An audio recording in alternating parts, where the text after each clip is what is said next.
Hi, I'm Jim Smith, lead pastor of San Antonio Heights Community Church, and we're starting a new series on the book of Romans.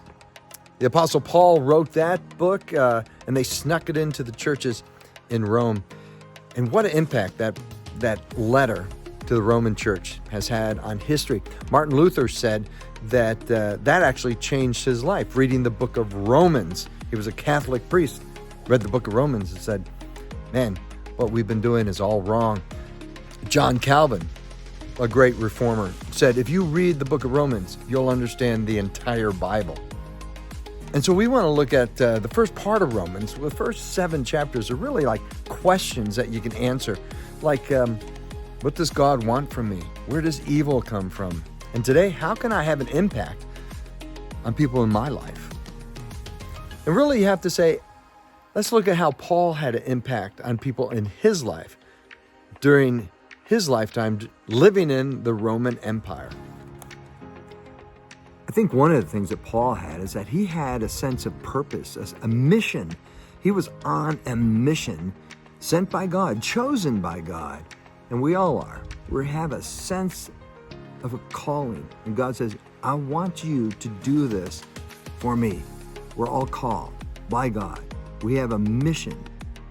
A lot of people have missions. They have a vision. What do you want to do? I mean, Bill Gates once said, I want everyone to have a computer in their house in the near future. People thought that was crazy. But what a vision. And it's happened. What's your godly vision? Another thing Paul had going for him is that he had a message, and he knew that he had a message that matters to people. He said, I want to preach the good news that your sins can be forgiven, the good news that you can have hope and a sense of purpose and some joy in your life. I have this message that can overcome death and you can live forever. I want to share this message. But Paul also had a method. How do you share this good news that Jesus is actually the Lord of all, not Caesar? And that's what the Roman Caesars thought they were, that they were a god of some sort. And people need to have emperor worship.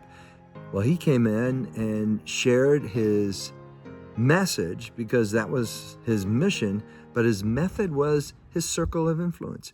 If you look at Romans chapter 1, it says that he encouraged people, he prayed for people, he liked being with them, and he served people. He just enjoyed people, and he's always with people. And people would see him and hear him and watch him. And they said something about Paul. I want to listen to him. He invited curiosity. He invited questions. We have what is called your extended family. In the Greek, it's called oikos. And that's your extended family. That's your circle of influence. That's your life. That's your world. You know, they say that people who come to Christ, 80 to 95% come to find Jesus Christ through an invitation of a family or a close friend. That's your method. And then finally, Paul had a motive. His motive was, hey, I'm obligated to do this because God did this for me. I want to do it for you, and I'm eager to share this. And I'm not ashamed. I know it's kind of odd, but I'm not ashamed. This is good news. And people will be excited about hearing it. And so if you want to make an impact in your life, and you will, you're making an impact right now. Just remember, God has called you, and you can do it. And use your time wisely. Say, God, I want to make an impact today, this week.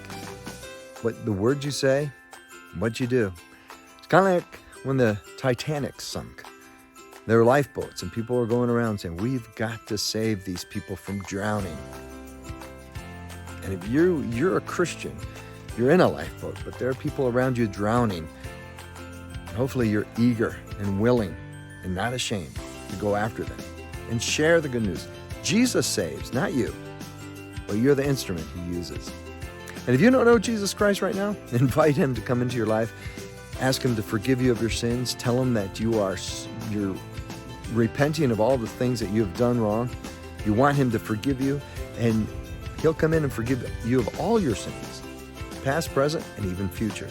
and then live a life that glorifies Jesus Christ. You have a chance to make an impact in your world. Make the most of every opportunity that God brings your way. Have a good week. Thanks for checking us out. Bye-bye.